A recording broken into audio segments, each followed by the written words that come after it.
Hello guys, welcome back to my channel Shri agri classes and myself Abhishek Maurya. और आज मैं आप लोगों के लिए यहाँ पर जो हमारी जो फॉरेस्ट्री की जो क्लास है वो लेकर आया हूँ। कहने का मतलब है काफी डिमांड हो रही थी हमारी फॉरेस्ट्री की क्लास के बारे में, है ना। जो बीएससी एग्रीकल्चर की फर्स्ट सेमेस्टर की जो हमारी फॉरेस्ट्री की क्लास है उसका बहुत ही लोग डिमांड कर रहे थे उस क्लास की। तो आज बस वो समय आ चुका है कि आज हम लोग फॉरेस्ट्री की क्लास को हम लोग देख रहे हैं यहाँ पर, और एक अच्छी सी जानकारी यहाँ पर हम लोग लेंगे। कहने का मतलब है कि हम लोगों को बिल्कुल एकदम अच्छे से यहाँ पर जानना है कि क्या होती है फॉरेस्ट्री और क्या कैसे है, इसमें क्या कैसे हुआ, ये सारी चीजें जाननी है हम लोगों को। तो चलिए यहाँ पर हम लोग चलेंगे और आगे बढ़ेंगे। तो जैसा कि आप लोगों की जो सब्जेक्ट है, तो लोग तो फॉरेस्ट्री कहते हैं लेकिन नहीं, इसको मेनली हम लोग क्या कहेंगे, मतलब अच्छे से क्या कहेंगे, इसका नाम क्या कहेंगे। तो जैसा कि आप लोगों की इंट्रोडक्टरी फॉरेस्ट्री है ना। इंट्रोडक्टरी फॉरेस्ट्री है, परिचयात्मक वानिकी इसको कहते हैं, या फिर इंट्रोडक्शन टू फॉरेस्ट्री भी कह सकते हैं, है ना। इंट्रोडक्शन टू फॉरेस्ट्री भी कह सकते हैं। आइए सब्जेक्ट का नाम डाल देते हैं आप लोगों की यहाँ पर,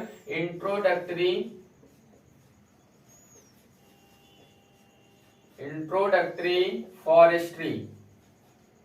इंट्रोडक्टरी फॉरेस्ट्री किसको हम लोग परिचयात्मक वानिकी भी कहेंगे, परिचयात्मक वानिकी कहते हैं इसको। और यहाँ पर सभी लोग जो है जानेंगे कि किसके बारे में जानना है हम लोगों को, किसके बारे में। जैसे यहाँ पर आप लोगों को दिख भी रहा होगा, जैसे कि यहाँ पर फॉरेस्ट्री मतलब फॉरेस्ट दिख रहा होगा सभी लोगों को। कहने का मतलब है वन या जंगल के बारे में जानना है, और वन या जंगल से रिलेटेड जितना भी चीज होता है, जितना भी हम लोगों को यहाँ पर वर्ल्ड में जितनी भी चीजें हैं वो सारी चीजें, उन चीजों के बारे में एक एक करके जाननी है, डिटेल में जाननी है ना। कहने का मतलब है जो भी हमारे काम की जो भी चीजें हैं वो सारी चीजें जाननी है फर्स्ट सेमेस्टर में।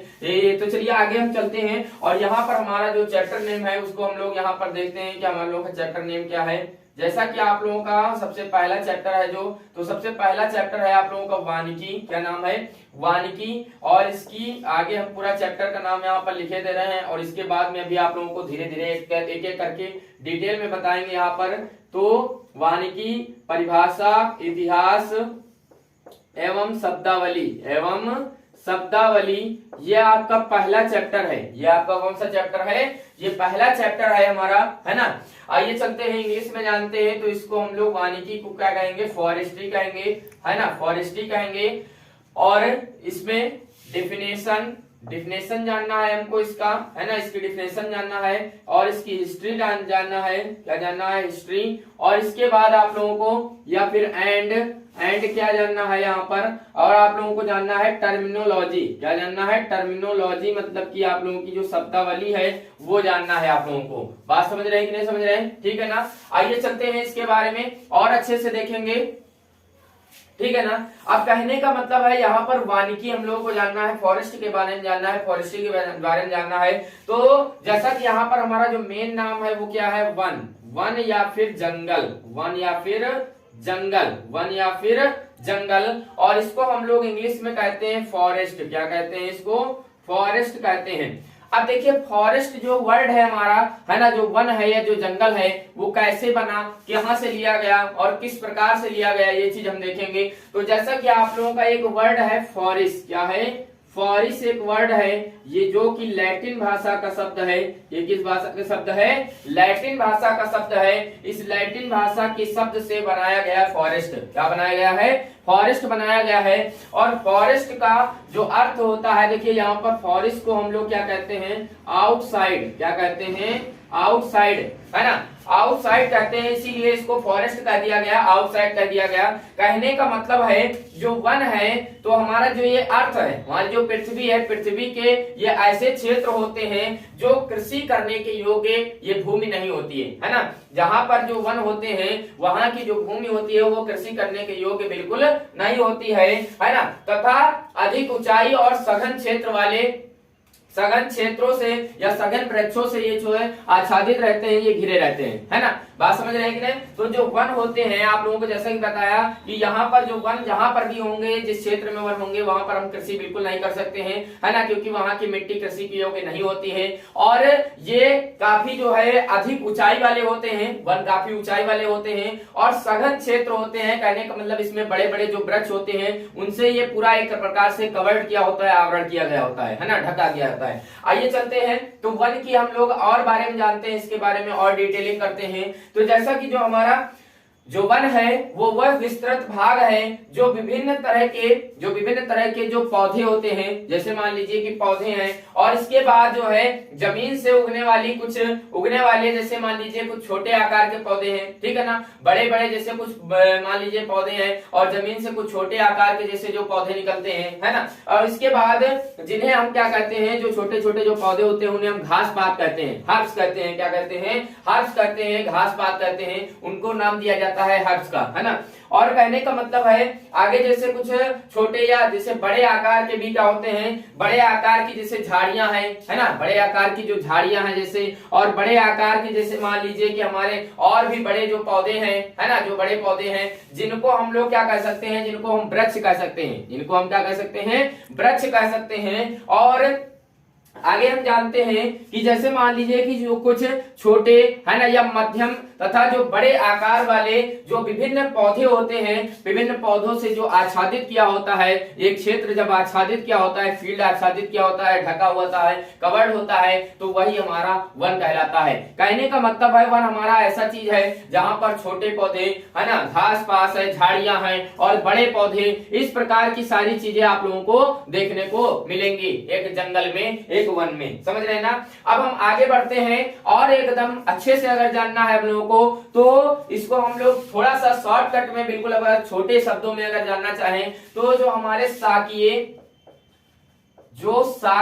या काष्ठीय होते हैं, साकीय या जो काष्ठीय पौधे होते हैं, साकीय या जो काष्ठीय पौधे होते हैं, है ना, तो उनके समूह को वन कहा जाता है, जंगल कहा जाता है, और फॉरेस्ट कहा जाता है। अब देखिए साकीय क्या होते हैं, जो जैसे मान लीजिए कि जैसे घास है ना, जैसे घास है, या फिर हमारी जो फसलें होती हैं, जैसे जो फसलें होती हैं, है ना, फसलें होती हैं। और काष्ठीय क्या होते हैं, जो बड़े आकार के जो पौधे होते हैं, या पेड़, जो बड़े आकार के पेड़ होते हैं, जो वृक्ष होते हैं, या फिर कठोर होते हैं, जिनमें से बड़ी कहने का मतलब है जैसे मान लीजिए कि साकीय या काष्ठीय जो पौधे होते हैं, है ना, तो उनके समूह को वन कहते हैं। और साकीय में घास पास है, जैसे फसलें हैं, है ना, इस टाइप की चीजें आती हैं। और काष्ठीय में जो बड़े हमारे पेड़ होते हैं, है ना, या कठोर होते हैं, जिनसे लकड़ियां वगैरह निकाली जाती हैं, है ना, और काफी चीजें में यूजेज में लाई जाती हैं, वो तो आगे बताएंगे आप लोगों को। आगे हम चलते हैं और इसके बारे में थोड़ा सा इसका पास्ट जानते हैं, इसका थोड़ा सा हिस्ट्री जानते हैं, इतिहास जानते हैं, है ना। है कि जो पृथ्वी थी, पृथ्वी मतलब कि जो अर्थ है, हमारी जो अर्थ है, तो वो क्या थी, बहुत पुरानी बात है, बहुत पीछे जाना पड़ेगा हम लोगों को। वो एक आग का गोला थी, पृथ्वी हमारी क्या थी, एक आग का गोला थी। और आग का गोला जो थी हमारी, तो क्या हुआ कि धीरे धीरे इसका जो बाहरी भाग था वो ठंडा हुआ, बाहरी भाग इसका ठंडा हुआ। और जब बाहरी भाग ठंडा हुआ तो वहां पर एक वातावरण जो था वो ठंडा वातावरण हुआ, ठीक है ना। ठंडा वातावरण होने से क्या हुआ कि ठंडा वातावरण होने से हमारे जो बादल बने, ठंडा वातावरण होने से बादल बने, और वर्षा होना शुरू हो गई, वर्षा होना शुरू हुई। और जब वर्षा हुई तो वहां से जो तापमान था, तापमान में क्या हुआ, जैसे मान लीजिए कि तापमान में गिरावट आई, ठीक है ना। अब जब घनघोर वर्षा हुई और तापमान में जब गिरावट आई, है ना, और घटने बढ़ने का काम चालू हो गया तापमान में, जो हमारा टेम्परेचर था, है ना, तो उससे क्या हुआ कि जो पृथ्वी के जो बाहरी जो परत थी, है ना, जो कि मतलब कि जो है कि जो चट्टान के रूप में टूटने लगी। और टूटते टूटते वो क्या हो गई, वो टूटते टूटते जो है रेत के रूप में, बिल्कुल महीन रेत के रूप में जो है बनने लगी, है ना, टूटने के साथ साथ में। अब जब रेत में जब वो बनने लगी तो वहां पर क्या हुआ कि जो रेत और जब पानी को जब जो मिक्स हुआ वहां पर, तो उससे क्या हुआ कि एक कोशिकीय, जो हमारा एक कोशिकीय पौधा था, उसका जन्म हुआ, है ना। और वो पौधा कौन सा है, देखिएगा, कुकसोनिया। पौधा कौन सा था हमारा, कुकसोनिया।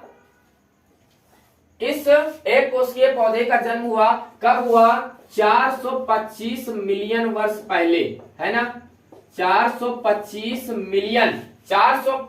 मिलियन वर्ष पहले। आप समझ सकते हैं कि कितने समय पहले ये बात है, समझ रहे हैं।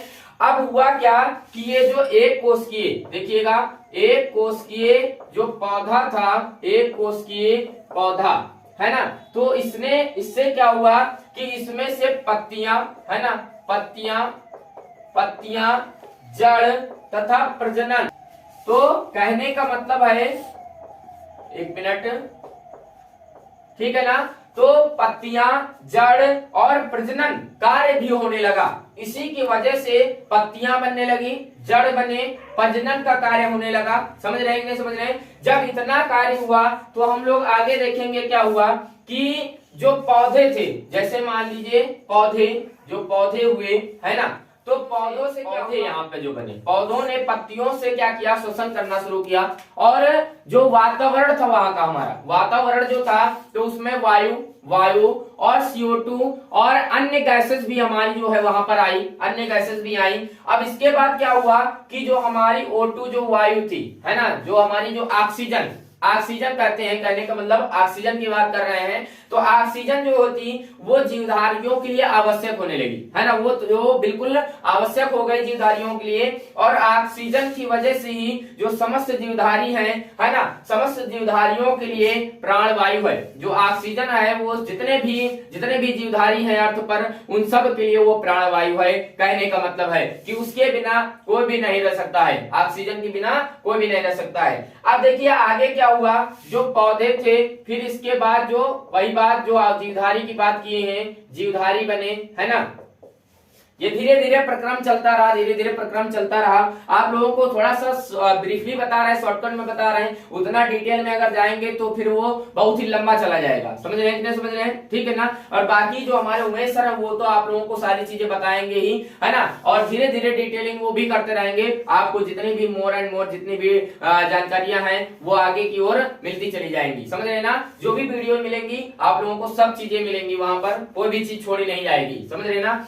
अब देखिए इससे क्या हुआ कि अब हम आगे बढ़ते हैं। तो जैसे मान लीजिए कि जो हमारे जैसे घास है, छोटे शाकीय पौधे हैं, बहुवर्षीय पौधे हैं, है ना, झाड़ियां हैं, फूल हैं, फलदार पौधे, जैसे कि आप लोगों को उमेश सर बताते ही हैं, है ना। फिर इसके बाद चारा देने वाली, जैसे चारा देने वाले जो पौधे होते हैं वो चारा देते हैं पौधे, है ना। और इसके बाद जो हमारे छायादार पौधे होते हैं, जो भी छाया देते हैं हम लोगों को, है ना। और उसके बाद मजबूत लकड़ियों वाले पौधे। इस प्रकार से ये जो जंगल की बात की जा रही, जो वन की बात की जा रही है, इन सब चीजों को जो है जंगल में देखा गया। समझ रहे हैं? ये सारी चीजें हम लोगों को मिलती गई, धीरे धीरे हम लोग इसको पहचानते हुए और इनका नाम रखते हुए हम आगे बढ़ते चले गए, है ना। अब हम जब आगे बढ़े तो अब देखिए कि जो पौधों की जो अधिक संख्या, है ना, जैसे मान लीजिए कि जो पौधे थे, वृक्ष थे, जब उनकी काफी संख्या एक फील्ड पे, एक क्षेत्र पे जब उनकी काफी संख्या हुई, है ना, तो उसी से वन का निर्माण हुआ, वन का निर्माण हो गया। ठीक है ना।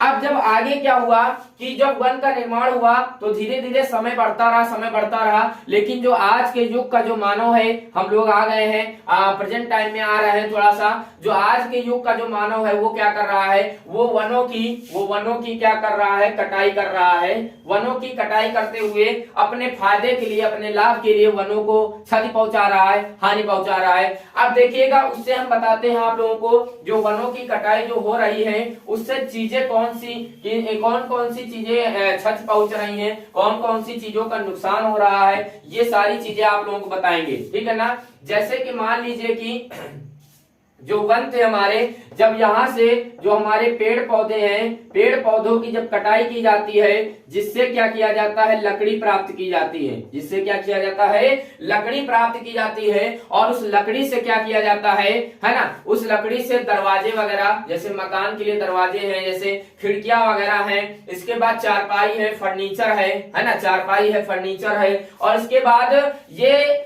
सारी चीजें बनाने के लिए जो वन है हमारे, है ना, उसकी अंधाधुंध कटाई की जा रही है। वनों में पेड़ पौधों की अंधाधुंध कटाई की जा रही है। और अभी इस वक्त की बात की जाए तो आप लोग देख रहे होंगे कि लकड़ी जो है वो लोहे से भी महंगी हो गई है। कितनी महंगी हो गई है लकड़ी, समझ रहे हैं कि नहीं समझ रहे हैं? ठीक है ना। अब देखिएगा वन की कटाई से और क्या क्या चीज हुआ। सबसे पहले तो जब वन की कटाई हुई, जब पेड़ पौधे की कमी हो गई, तो जो हमारा वातावरण था, वातावरण में पौधों की कमी से क्या हुआ, वाष्पीकरण, वाष्पीकरण भी कम हुआ, है ना। कहने का मतलब है जब वाष्पीकरण कम हुआ तो उससे जो वर्षा थी, हमारी जो रेन थी, जो वर्षा थी, तो वो भी अनियमित रूप से हुई, अनियमित रूप से होना शुरू हो गई। कहने का मतलब आप लोग देख रहे होंगे कि जब हम लोगों को फसल के टाइम पे, जिस टाइम पे वर्षा चाहिए, बारिश चाहिए, उस टाइम पे वर्षा नहीं होती है, लेकिन जिस टाइम पे नहीं चाहिए उस टाइम पे वर्षा होने लगती है और एक भारी बारिश होती है, जिसकी वजह से हम लोगों को क्षति होती है, नुकसान होती है ना। कहने का मतलब हम लोग अगर प्रकृति को, हम लोग अगर नेचर को क्षति पहुंचा रहे हैं तो वो हम लोगों को क्षति पहुंचा रही है, समझ रहे हैं ना। वो अपना रूप जो है दिखाती है, अपना एक जो है अपनी ओर से जितनी भी चीजें हो सकती है वो भी करती है, समझ रहे हैं कि नहीं समझ रहे हैं। अब देखिएगा ये वाली समस्या हो गई, है ना। अब आगे जब बढ़ेंगे तो जैसे मान लीजिए जो टेम्परेचर था, है ना, अब जब पेड़ पौधे नहीं रहेंगे तो उससे जो टेम्परेचर था, जो ताप था, वो भी बदलने लगेगा। इस वक्त का टेम्परेचर आप देख रहे होंगे कितना ज्यादा हाई हो जाता है गर्मियों के मौसम में, है ना। अभी देखिए इस वक्त का ठंडी का मौसम हो गया, बताइए ठंडी नवंबर मंथ जाने वाला है और अभी भी उतने तरह से ठंडी नहीं हो रही है ना। तो कहने का मतलब है ये सारी चीजें अनियमित तरीके से होने लगी है, समझ रहे हैं ना, समझ रहे हैं। अब इसके बाद देखिएगा क्या हुआ कि अगली बात ये हो गई कि जो वनस्पति थी, वनस्पति में भी कमी आ गई, है ना। वनस्पति में जब कमी आई तो उससे CO2 बढ़ी। CO2 बढ़ी क्यों भाई बढ़ी? क्योंकि हम लोग जानते हैं कि मानव और पेड़ों के बीच में कनेक्शन है। कनेक्शन क्या है? ये क्या करती है, ये O2 को छोड़ते हैं, है ना। पेड़ जो है O2 छोड़ते हैं, ऑक्सीजन छोड़ते हैं, और जो कि मनुष्य जो है ग्रहण करता है, और मनुष्य क्या करता है, CO2 छोड़ता है, जो कि पौधे ग्रहण करते हैं। समझ रहे हैं, समझ रहे हैं, पौधे ग्रहण। अब देखिए एक बात, देखिए कितनी विचित्र बात है कि मनुष्य जो था वो CO2 छोड़ रहा था, वो पेड़ ले रहे थे, और जो पेड़ जो थे वो O2 छोड़ रहे थे, वो मनुष्य ले रहे थे। अब मनुष्यों की संख्या बढ़ने लगी, मनुष्यों की संख्या बढ़ रही है ना, और पेड़ों की संख्या कम हो रही है। भाई पेड़ों की संख्या कम हो रही, तो जब मनुष्यों की संख्या बढ़ रही तो भाई मात्रा मतलब किसकी चाहिए हम लोगों को? जब इनकी बढ़ रही है तो भाई O2 की ज्यादा डिमांड होगी, O2 और चाहिए, और चाहिए, O2 और चाहिए। लेकिन ये बताओ जब तुम पेड़ को काट रहे हो तो भाई O2 और कहां से चाहोगे, और कहां से मिल जाएगी तुमको, है ना। कहने का मतलब है तुम CO2 तो छोड़ रहे हो है, और जब CO2 यहाँ पे जब पेड़ लेंगे नहीं, जब वो कटी जाएंगे, वो कम ही हो जाएंगे, तो वो CO2 कहां से ले लेंगे बताइए। तो इस प्रकार से CO2 की भी मात्रा काफी ज्यादा बढ़ने लगी, है ना। अब देखिए इससे और क्या समस्या हुई कि जो नदियां थी हमारी, जो नदियां थी, देखिए नदियों में भी क्या हुआ, नदियों में भी पानी की जो है कमी होने लगी, नदियों में भी पानी की कमी होने लगी। जैसा कि देखते होंगे अभी जो भी नहरें वगैरह हैं, जो नदी वगैरह हैं, जिसमें पहले क्या होता था, पानी लगातार चलता ही रहता था, है ना। आजकल की जो नहरें देखिए, आसपास की देखिए, वहां पर बिल्कुल सूखी रहती हैं। लगभग जब फसल का मेनली काम आता है तब वहां पर जो है सिंचाई का काम आता है, तब वहां पे पानी छोड़ा जाता है, वरना तो बिल्कुल पानी छोड़ा ही नहीं जाता है, सारी सूखी रहती है नहरें, है ना। तो कहने का मतलब है जो सिंचाई थी, सिंचाई व्यवस्था भी डगमगा गई इससे, है ना। सिंचाई व्यवस्था भी डगमगाने लगी, सिंचाई की समस्या बढ़ने लगी, समझ रहे हैं ना। अब इस प्रकार से इतनी सारी समस्याएं पेड़ों की कटाई से, वनों की कटाई से हुई, और आप लोगों को बिल्कुल समझ में आ रहा होगा कि कैसी समस्याएं हम लोग जो है बढ़ा रहे हैं, इंक्रीज कर रहे हैं, है ना। कैसे चीजें हम लोग डेवलप करते जा रहे हैं, बताइए, ठीक है ना। और जैसा कि बिल्कुल लास्ट पॉइंट यहाँ पर बताते हैं, जो हमारा फर्स्ट लेक्चर था, वैज्ञानिकों का जो मत है, वैज्ञानिकोों के अनुसार ये जो वर्ल्ड है, ये जो संसार है ना, ये जो विश्व है, इसमें 33% भूभाग पर वन अवश्य होने चाहिए, है ना। जो वर्ल्ड है इसमें 33% इसके भूभाग पर जो है वन होना चाहिए, और वरना अगर ऐसा नहीं होगा, अंधाधुंध अगर कटाई चलती रहेगी तो एक समय ऐसा आएगा कि यहाँ पर लोग तड़फने लगेंगे, मरने लगेंगे, क्योंकि उनको ऑक्सीजन जब मिलेगी ही नहीं, पेड़ जब नहीं रहेंगे तो ऑक्सीजन कहाँ से मिलेगी। जब ऑक्सीजन नहीं मिलेगी तो स्टार्ट में ही हमने बताया था कि जो जीवधारी है ना, उसके लिए ऑक्सीजन ऑक्सीजन प्राण वायु है तो उसके प्राण कहाँ रहेंगे। ओके, चलिए बस चलते हैं इसी के साथ में। ये जो हमारा पहला लेक्चर था, पहले लेक्चर में आप लोगों को इतनी मैंने जानकारी दी। इसके बाद जब मैं नेक्स्ट में आऊंगा तो इसका एक पार्ट और बचेगा, है ना, बस वहां से हमारा चैप्टर ये कंप्लीट हो जाएगा। ओके, जैसा कि मैं आशा करता हूं आप लोगों को यहाँ से ये हमारा जो पहला लेक्चर रहा है वो बिल्कुल अच्छा लगेगा, है ना, बिल्कुल अच्छे से समझ में आ गया होगा। कोई भी अगर कंफ्यूजन रहेगी तो आप कमेंट करके मुझको बताएंगे। और बाकी जब हम धीरे धीरे आगे बढ़ते चले जाएंगे तो आप लोगों को वीडियो मिलती चली जाएंगी। और आई होप कि आप लोग वीडियो को लाइक जरूर कर दिए होंगे और अगर नए हैं तो चैनल को सब्सक्राइब कर लिए होंगे। अगर सब्सक्राइब नहीं किए हैं तो प्लीज सब्सक्राइब कर लीजिएगा। साथ में बेल आइकन को प्रेस करते हुए नोटिफिकेशन बेल को दबाते हुए ऑल पे चले जाइएगा, प्रेस कर दीजिएगा। और बाद में जो हमारे वीडियोज हैं उन पे कमेंट करते रहिएगा और अपने दोस्तों में मित्रों में भी ये चीजें शेयर करिए ताकि उनको भी इन चीज का लाभ मिल पाए। ओके, चलिए चलते हैं, मिलेंगे नेक्स्ट वीडियो में। धन्यवाद।